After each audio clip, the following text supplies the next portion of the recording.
Good morning. I'm at a Rinnai boiler, which I have never seen before, and I'm here to do a repair that somebody else diagnosed the issue. I got the part and I'm going to be putting it in, and I'll show you that. First off, here's the boiler. I kind of like it. Pretty nice looking. Nice display here. And I like the manifold, how it comes out to the sides, and there's a lot of room here for the domestic. Got a gauge here. Pressure's too high. See what happens with that. Maybe it's a bad pressure gauge. Let's see, relief valve, dry. But what I'm here to replace is this air separator, air vent. And we got it right here. Looks like there's a little clip. I'll screw it in and then I'll pop this clip in.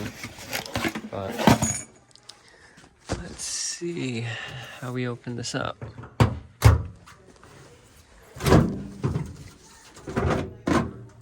Wow, that's nice. Actually, there's a lot of room to work in here. Assuming this display folds down. We put this off to the side. Just like that. Yeah, okay. Let's see, where is our deaerator? That looks like it's it right there. Just gonna make sure, look around, make sure there's not something I'm missing. I guess this is for another mounting style. Yeah, I think this means 2004 and 2005. They must have changed something. A little weird how the heat exchanger is like slanted, but it's clearly supposed to be like that. Yeah, interesting. Get power shut down. That's nice. Switch comes right off, so I'll have to screw that in. I'm gonna isolate. So, right here and right here. And I'm gonna take the pressure out. So I'll hook up a hose and let the pressure out, and then replace the air vent. Okay, I took the pressure out. You can see reading 0, went down. I just opened up this hose. Here's the air vent again, and if you look at this one, you can see there's an O-ring there, which means I'm not going to be putting any Teflon tape on this, because that O-ring is going to do the sealing. It's not the threads that are making the seal. So, grab a Nip-X, open that up, and see if we can spin this out. Looks like it's going to be pretty tight. And unfortunately, there's not much to hold back on.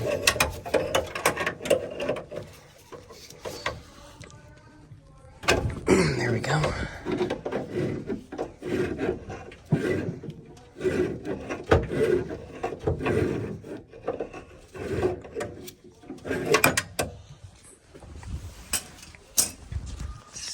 That is, nope, still not hand loosened.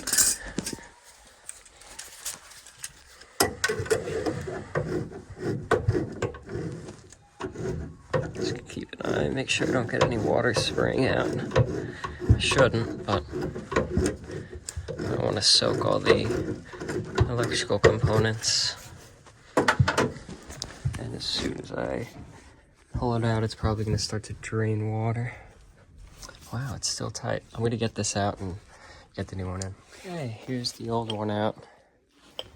See, all crusty up top. Cap's missing.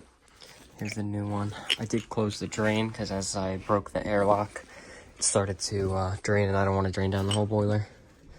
So, get this in here.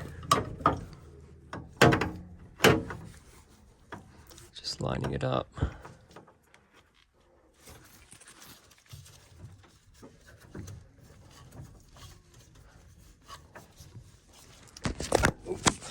Tricky to work one-handed. So get this tight, I'll put the camera down and we'll see what happens. Okay, so I opened it up, let it repressurize. This is a gauge that I have for testing purposes because I know this one's accurate. And I just compared it to make sure that that one was accurate as well. Can close it now and pull it off. A little bit of water. Put that away. And should be able to power it on. And everything should work out okay. And what I'll do is I'll jump out the heating zones here.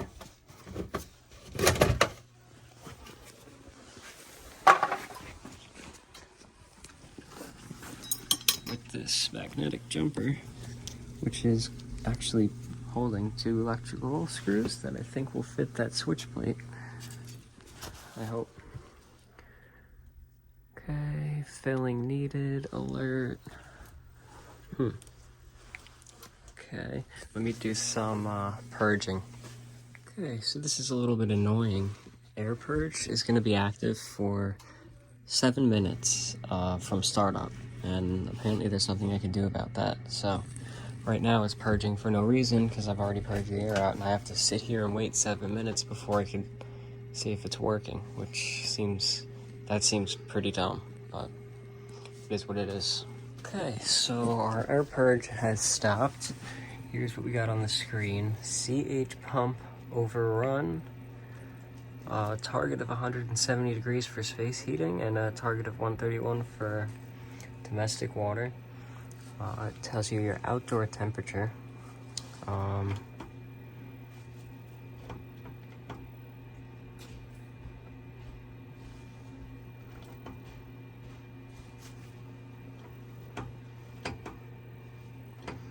Yeah, I don't know. Just waiting for it to kick on and space heating because the water is 80 so degrees. Hear that inducer, that blower running now. And I'll do a combustion analysis as well to make sure it's burning safely. It does sound like we just got ignition. And we do have a sight glass in there where we could see it. So running and heating, I'll grab the testo and I'll do a combustion test. Okay, I just got my testo powered up. I do have my personal carbon monoxide detector on and running, just because I will be taking off the flue test port cap. That's a very odd cap. It's just a rubber plug. But grab my testo. I'll stick my probe down in there. It's hard to do this one-handed. Press start. And we are now doing our combustion test. This is magnetic, but I guess the heat exchanger is not, so I'll just have to hold it for now. And I'll show you the results when I'm done.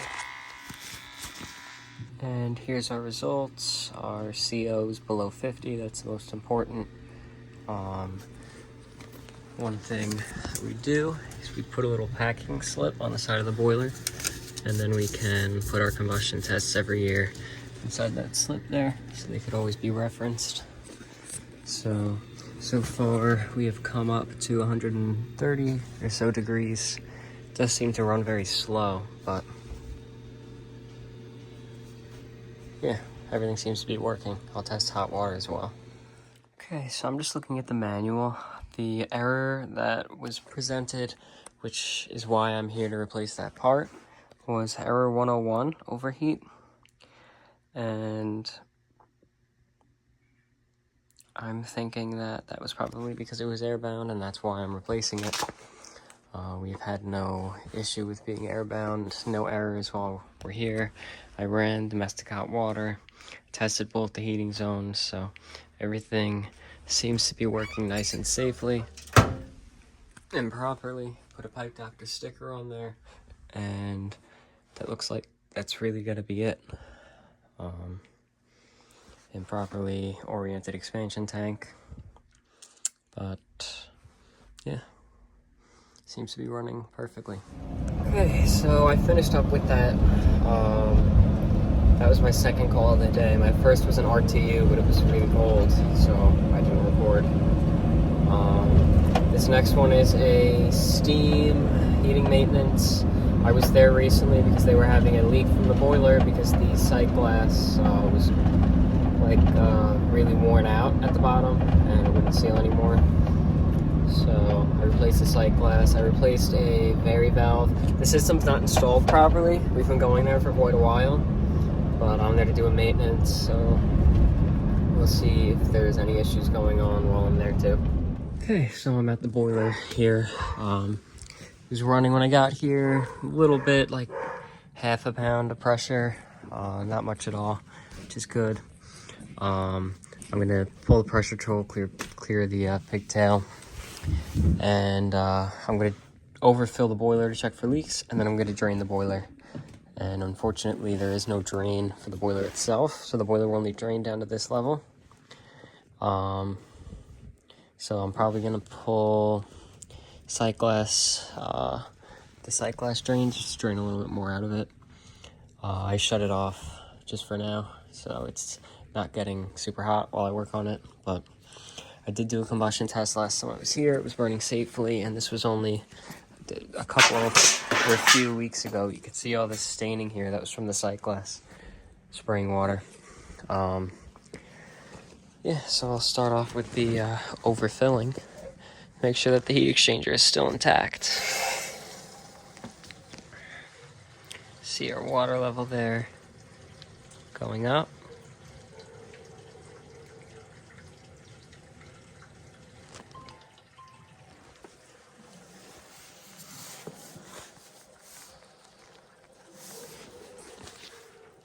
And we're overfilled.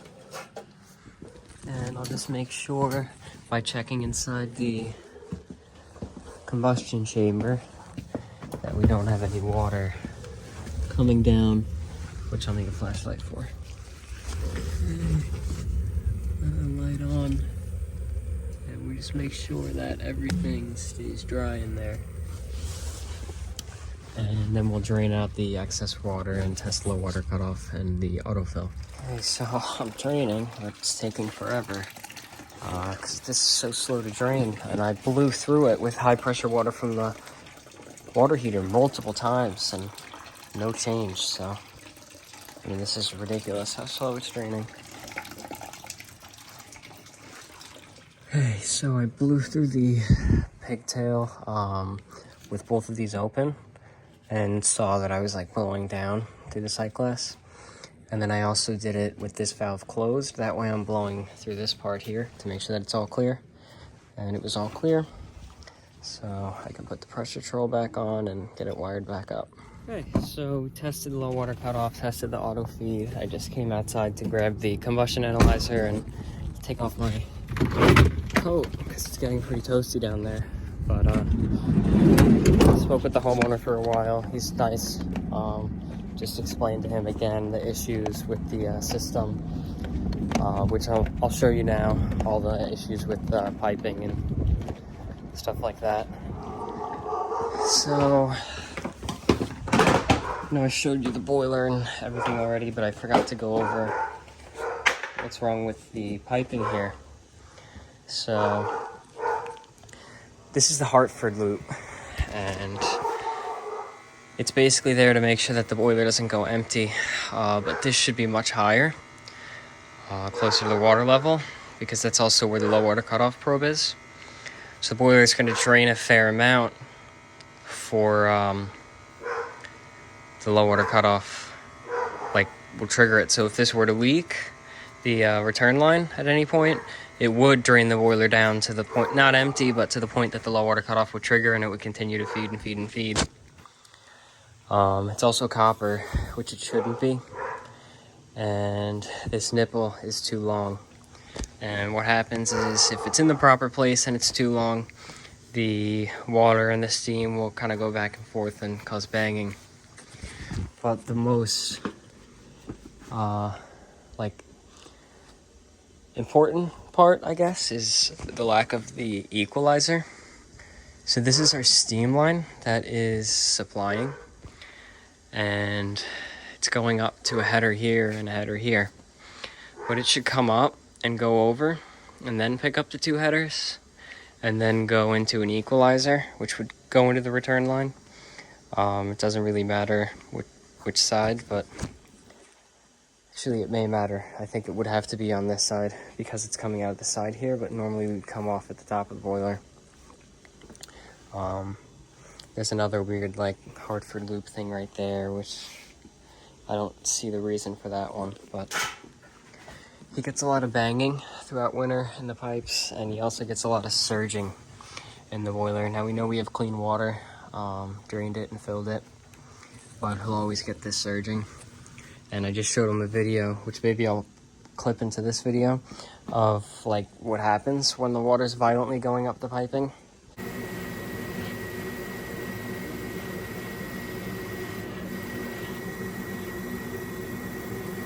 With the steam, because you have water that literally is making its way like up to here probably, maybe even further. And right now I'm letting it run. I want to see how much and if we'll build up pressure, because I'm hoping if we build up a certain amount, the pressure troll will trigger. But got the testo out, so I'll do combustion draft analysis on this again. And here we got our testo results. Could pause it if you want to see it, but no carbon monoxide and a good strong draft. So that'll go in with the pile of tests that have been done here over the years that we've been servicing them. Actually, the first time that I was ever here, I believe I had a really big issue with carbon monoxide. The boiler was producing a ton of it, but I was able to adjust the gas valve and fix that, which was nice. We've been running for a good amount of time now, and we're really not building up any pressure at all. But we will see what happens. You can see the relief valve went off at some point in the past, and I did replace this pressure troll at one point, as well as the pigtail. I believe it was black, and I put in one that was brass. But so far everything seems to be like it's running as expected for this boiler.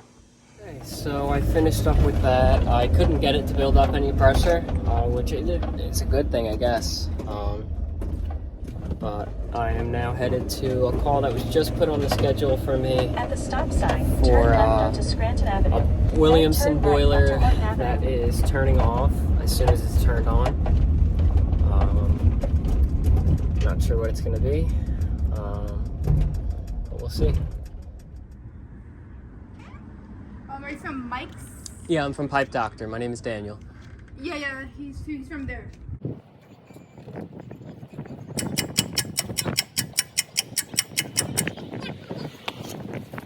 Hey, how are you? How you doing? Good. I'm on my way over there. Okay. Because they told me you was coming at 2, but just to give you like a more or less like a heads up so you can understand, the unit. Well, I guess you could check it. Let me know what you see by the time I get there. It's gonna take me maybe like half an hour to get there. Okay. But you let me know what you find over there on there. I can tell you what I did, and maybe if you want to pull me upstairs to the boiler room. Sure. And then I can tell you what I did when you get to that boiler room, just in case it give you more than like an idea. Okay. Yeah, I'll take a look at it and I'll give you a call. Yeah, definitely. I'm on my way over there now. So my daughter will bring you downstairs to the boiler room right now. Okay. Thank you. I'm assuming for what a friend is telling me, because he works he does boilers, but he's in Florida right now on vacation. He said that the boiler control board might be messed up. Okay. Like the boiler control board. Okay. We'll take a look. But also this, if you can check the thermostats. Okay. Yeah, my main priority is, getting the boiler up and running, and we'll take it from there. Yeah, definitely. I'm on my way over there now. Sounds good. Thank you. Yeah, all right. I believe it's... Bye. Wait, Dad. It's the one next to the bed? The room next to the bed? The room that It's probably right here. right there. Yeah. See the green, Oh. Yeah, I see it. Okay. Okay. Thank you.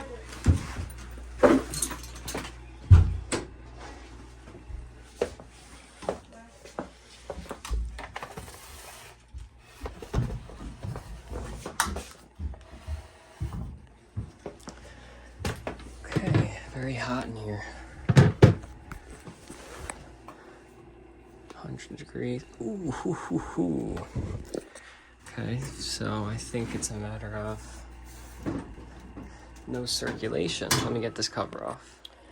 Okay, so first thing I'm seeing is we got a bucket, water. This is a 30 psi relief valve, low water cutoff. Does appear to be wired in. And we got 3 zones, no resistance, all calling for heat. However, just a little warm here and cold on this line. But the circulator scorching, this pipe up here scorching. So I'm gonna get to purging. Okay, just got a good amount of air out. This is the first one I'm purging. And our circulator pulls into the boiler. So we'll see, hopefully our circulator is also okay. Little bubbles. I did test the spill switch. Here we go again, more bubbles. So, and now that we're dropping the temperature of our boiler, vent damper is opening and it's gonna kick on. And I'm actually gonna shut it off to keep the water cold. That way I can test if the boiler is circulating. But one thing that I am gonna have to do now that I turned it off is manually open all of our zone valves with the lever underneath, since they can't be powered open.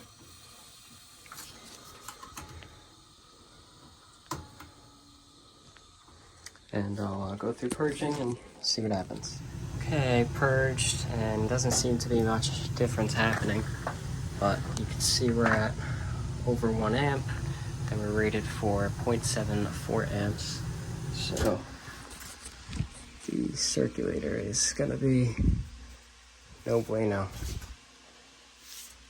So I'm gonna be replacing the circulator. I'm gonna give the homeowner a call and let him know. Okay, just spoke with the homeowner. We discussed the pricing and what's entailed with the part replacement. And from there, we're going to replace the part. I just disconnected the incoming power. And I'll be putting in a Takeo ECM circulator. But right now, I am draining down with all of my zone valves closed and all of these valves closed. So I'm only draining the boiler and not the entire system. I'll still probably need to purge a little bit, but fortunately, they do have a bathroom that I could dump the water into. And one important thing about these circulators is that the direction of flow matters with the placement of the head. So on each corner, I removed these 4 Allen screws. And what you do is you take the head, and you spin it. And you want to try to keep it all together, because if you pull it out, it's a nightmare to put everything back in. It's a little tight because there are some gaskets in there, but I'm going to get it lined up nicely with those holes. Drop your screws in and tighten it all up. But basically now the head is pointing up, even though the circulator will be pushing down. That's the way it needs to be. And there we go. I got the circulator in, set it for medium speed because we took out a 007. And just monitoring the boiler. I'm gonna lower this temperature down to 190. You can see our temperature here is rising now. We're starting to circulate. Well, we are circulating. And we got heat out of all these. And we're pulling back cooler water from the 3 of these. So I'm gonna do a combustion analysis to make sure that it's burning safely. And the homeowner's here now, so I'll go over everything with him. So we should set for now, right, for the charge? Yeah, Okay. yeah. So I finished up here. I did a combustion analysis, taped the hole, just made sure that it's burning safely and properly, that our carbon monoxide is in safe ranges, watching the pressure and the temperature. Everything's working normally. We're circulating on all our zones. Our flame shuts down when there is no need for hot water anymore. Vent damper opens and closes. All our zone valves are working. So I'm gonna wrap it up and we'll be done here. Okay, so that job was nice and simple. I just stopped at the shop to grab something to drink and headed to my next job because I had a lot of time in between. This guy's not ready till 2:30. It's 2:28.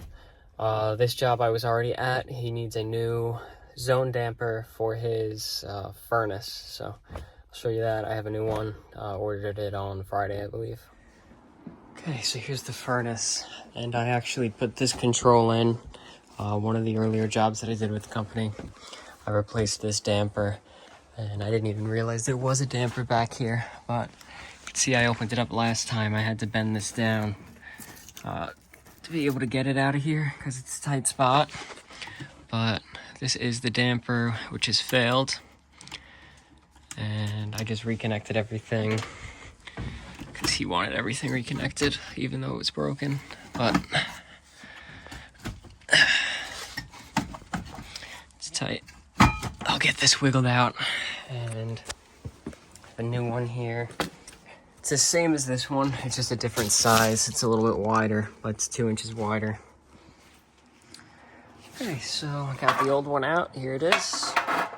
Here is the new one. You can see they're identical in size, just a different motor head, but it also works differently, where this directly actuates the louver and the rest are like chained together. Where in this one, it has like a piece of rope in there and it moves them all at once. It's a pretty guaranteed to like fail design, because if that little rope in there snaps, or if this plastic shears and the motor just spins forever, which is what's happening in this case, it needs to be replaced. You can see it's like an old Honeywell zone valve motor. So hopefully this gets in nice and easy. Probably not going to be able to record getting it in. And I hope the bigger motor head doesn't get in the way. Let's see here.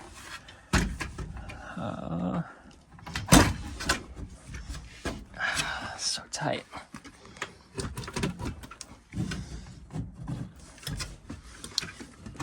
Yeah, this tight spot is really not fun. I'm gonna need both hands. So I got it in here. I just didn't record because the homeowner was around, but you could see it's in nicely in place. Okay, I got the new one in. Homeowner was here, so I didn't really record, but there's not much to record.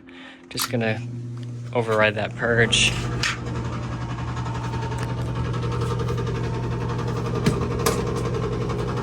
That doesn't sound healthy.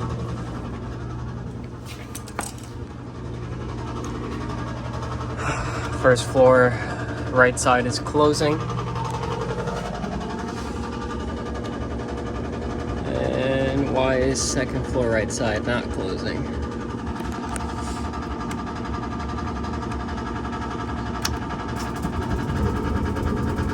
Because it was locked.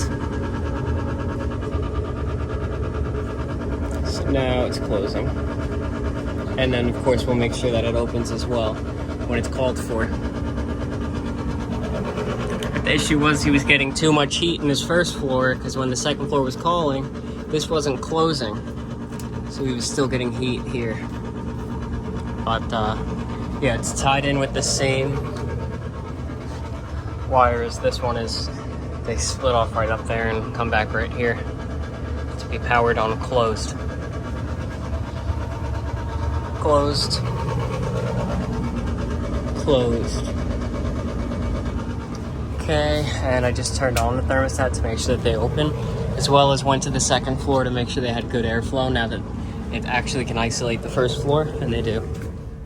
Okay, so I finished up with that. I actually ended after the dampers. He asked about the humidifier panel, and I showed him how he could take a look at it, and I was like, oh, this looks brand new. He's like, I haven't changed it since I've lived here, which is 2014, and I realized the humidifier is not working, so he is going to order a humidifier control, and one day when we're there, we'll replace it. He's not really concerned because he hasn't had any issues with humidity, so it is what it is, but hopefully you enjoyed watching the video. Comment any advice or criticisms or feedback, and subscribe. Thanks for watching.